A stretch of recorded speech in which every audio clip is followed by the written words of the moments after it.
Hey, it's Scotch Test Dummies. I'm Scott. I'm Bart. Thought you said not Bart.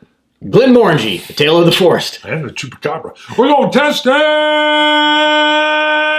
Scary Monster style. Just in time for Christmas time. Yeehaw.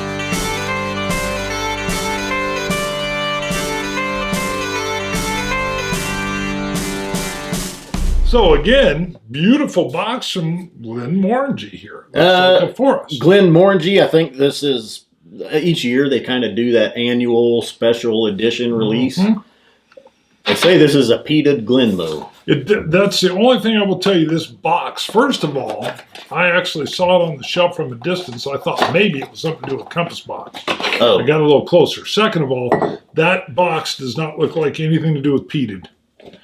Maybe a little bit of fall, maybe a little bit of fruity. Well, it says crafted from barley, kilned with woodland botanicals. Okay. Which makes me think gin. Yeah. But apparently it's not gin. But woodland, it does look like a woodland. And it's also, it says, where did I see it at? Somewhere it said crafted from 1,000 walks. Oh, no, wait. A whiskey born over 1,000 walks in the forest. Did one person do those 1,000 walks? A lot of walks. A lot of walking. Two Forrest people Gump cut it in half. Forrest Gump took a walk in the forest 1,000 times. Wow. Had a whole group following him. What kind of whiskey did he make? This one right here. It was called Forest. Hey, Forest. What's our ABV here? Smells good. 46% ABV, and I was just looking because I was trying to remember. There's one. Oh, A Tale of Winter was last year's. So now we've got A Walk in the Forest. Yeah. You looked and A Tale of the Forest. I couldn't find it. I saw it down there before we went live in the box. Look at you. Interesting. Light. So I get a little light, light with a little better berry. Light berry coming through. Light smoke. Hold on. Yeah. Oh boy. Yeah. I'm not malty. sure I can say light smoke. Almost light. That's a light malty. I burned out my smoke detectors. Sweet stone fruits, more like peaches, apricots. There you go. That's what I get there. Yeah, and a juicy, a watery peach kind of thing.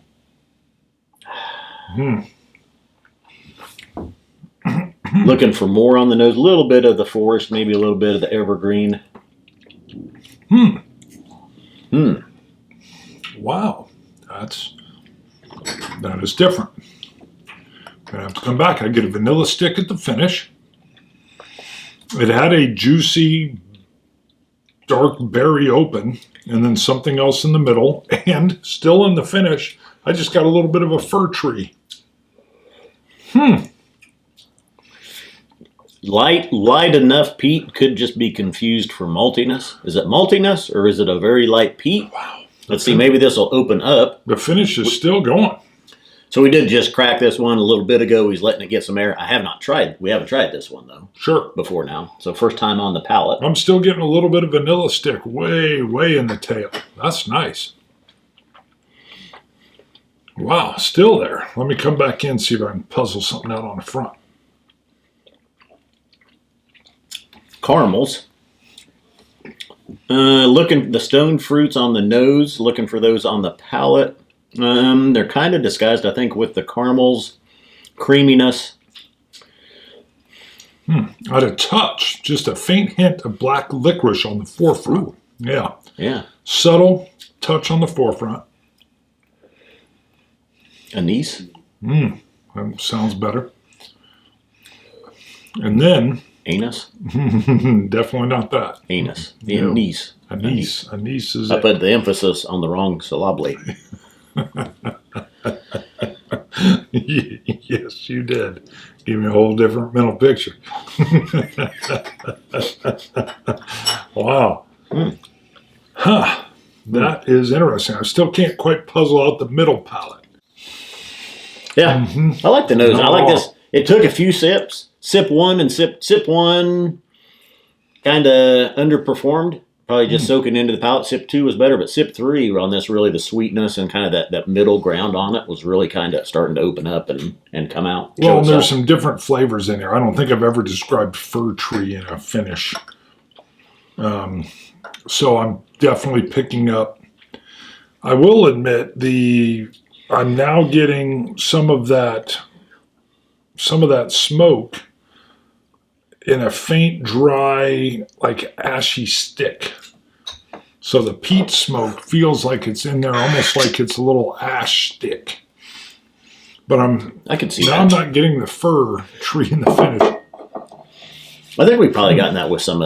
I think it started with something like the New Mexico and Colorado single malts. We kind of get some of that fir tree or like that, but very caramelly. This.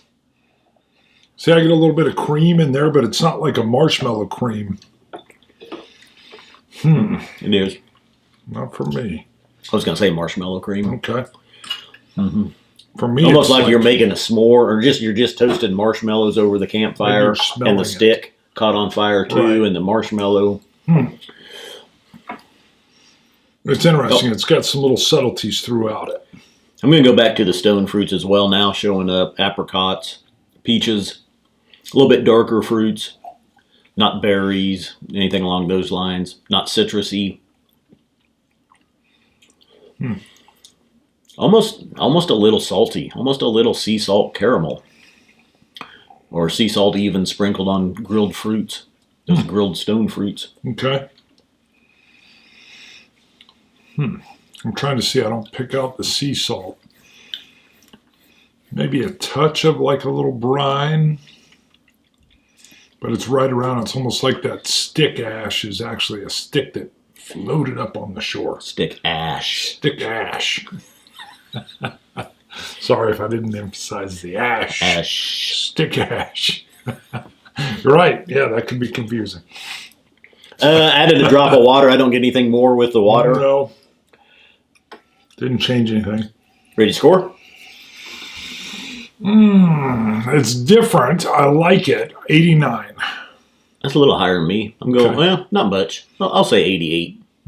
What were you thinking? 87. Okay. Yeah. I was going to say.